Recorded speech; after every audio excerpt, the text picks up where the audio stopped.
Welcome back into the GSMC Sports Podcast. We're headed into our third segment of the day, and I wanted to talk about the comments made by Pat Riley during the Miami Heat's exit interview, where he spoke out against some of the Heat's top players in Jimmy Butler and Tyler Herro in response to this season. Obviously, the Heat with a little bit of a disappointing exit yet again from the playoffs in the first round. Well, I wouldn't say again necessarily, because last year they were just in the finals, so that's definitely unfair of me to say, but I would say at least an underwhelming regular season, which is I think what this sort of the frustration of Riley boils down to, is the fact that they have been 8 seeds each of the past 2 years, and yes, they were able to put together their finals run last season, but it did, I feel like that's not a recipe for success. This is what I talked about when the Heat were eliminated the other week, that they cannot feel like they can just coast through all of these regular seasons year after year, knock off the number 1 seed in the Eastern Conference, and put together this Cinderella type run where this year they put themselves in another bad position, and in that play-in game is where Jimmy Butler ends up getting the MCL injury, and he's unable to go for the first round against the Celtics. And from there is where Pat Riley sort of took issue with Jimmy Butler. And again, I do think it's a little bit boiled into some of the frustrations with the lack of care for the regular season. But Pat Riley came out and had a quote saying, "If you're not on the court playing, you should keep your mouth shut," in regards to Jimmy Butler, who he posted after the Heat ended up winning that Game 2 against the Celtics. He went on social media, posted the picture of him photoshopped onto Jaylen Brown's body using the quote from last year's playoff, "Don't let us get one." And then it was early in that Game 3 matchup in Miami. Butler was on the sideline doing an interview, sort of talking some more trash, saying, "Oh, well, if I have to hear about Boston again, yada yada." And the whole series went downhill from there. And then he recently was, I'm not even sure exactly where he was, but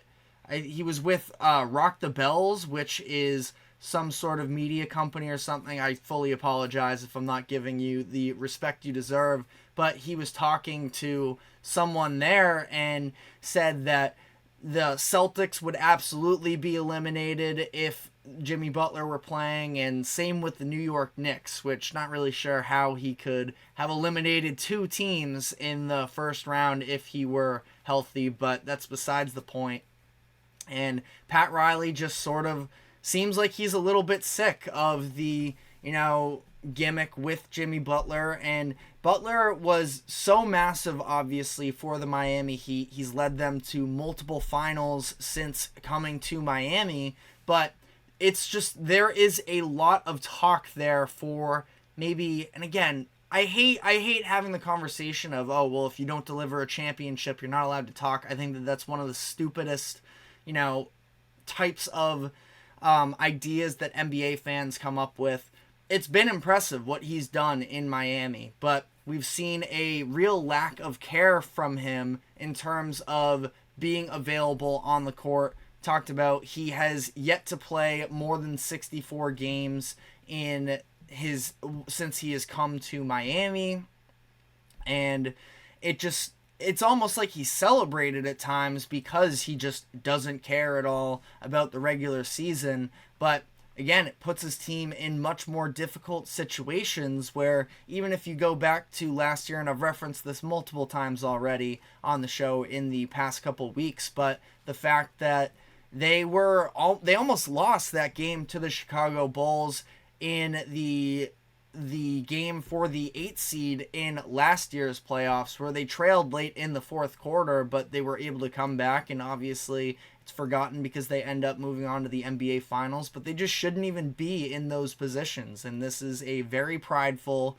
Heat organization, Heat culture, of course, and Pat Riley has been with the Heat for decades now. He knows what it takes to be a championship caliber team, and Eric Spoelstra is one of the best coaches in the NBA. And the fact that they, have been so limited during the past couple regular seasons goes to show that there has been a lack of emphasis on the regular season, which again, we're talking about the NBA here. It feels like year by year, people care less and less about the regular season, but we are seeing sort of some of the downsides surrounding it. A smaller example, but the Orlando Magic, if they had home court advantage against the Cleveland Cavaliers, very easily could have come out of it. And that's a team that, they overachieved, and it's not by any means lack of care for the regular season in that instance. But there are still these situations where the regular seasons do have implications on the postseason, and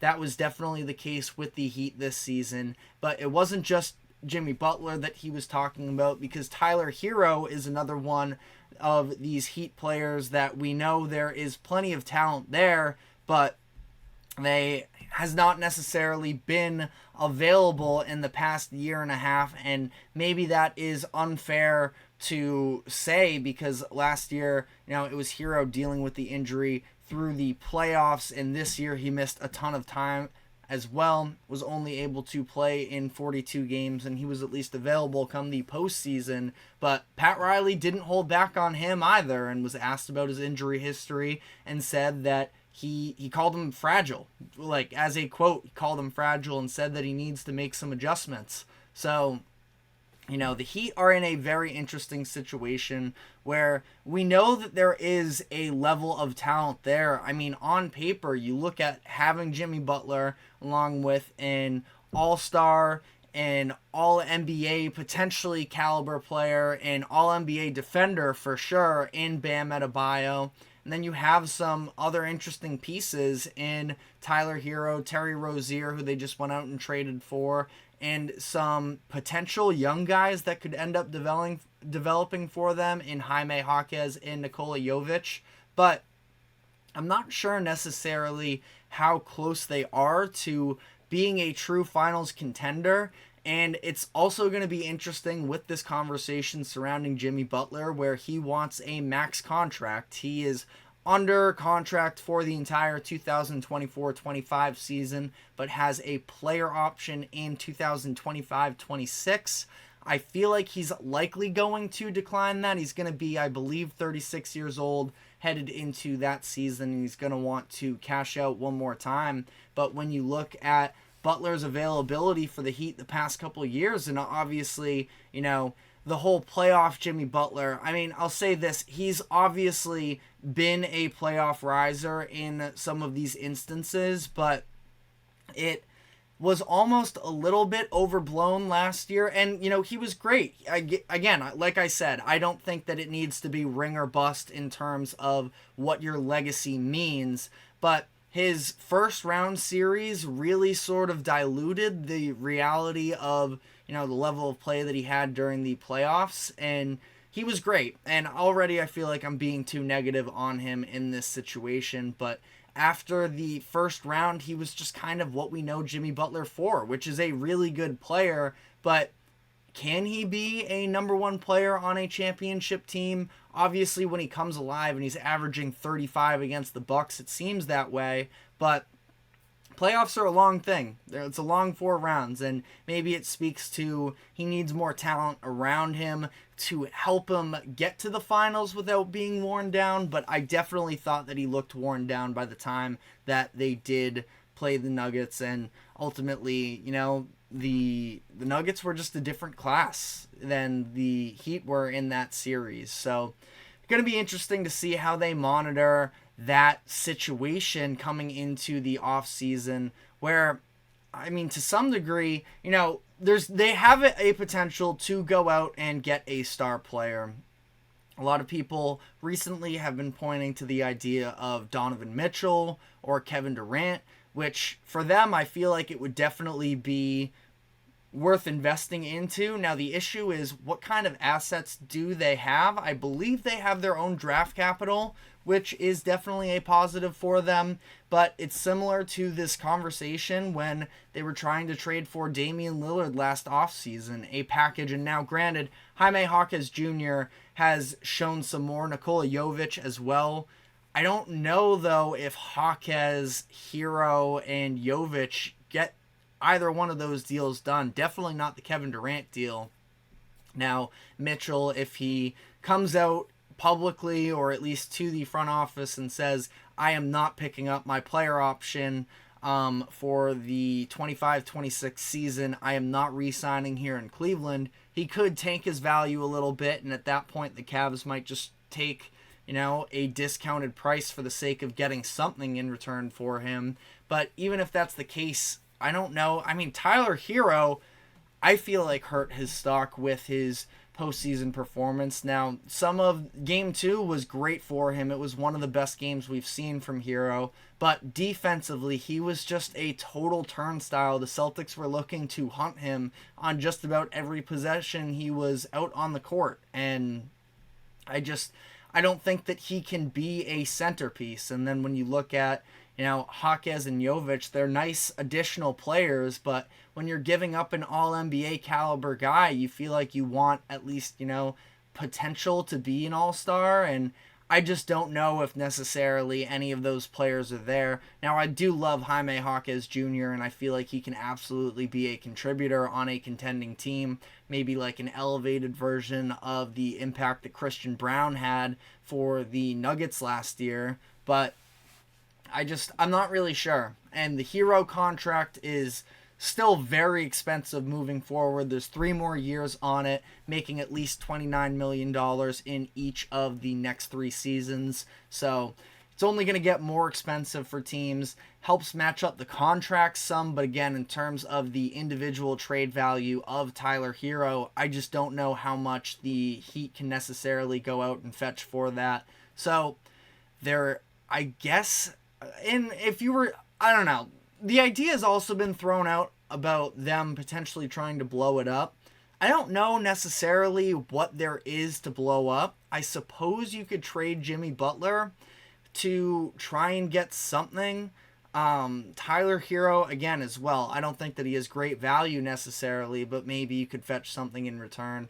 I would not trade Bam Adebayo at all if you were the Heat, and maybe it makes sense for them because if they're not going to be... Bam feels like somebody who needs to be on an impactful team because he's just that good, that he's not going to be one of these players that goes to a terrible situation and puts up, 25, 30 points per game.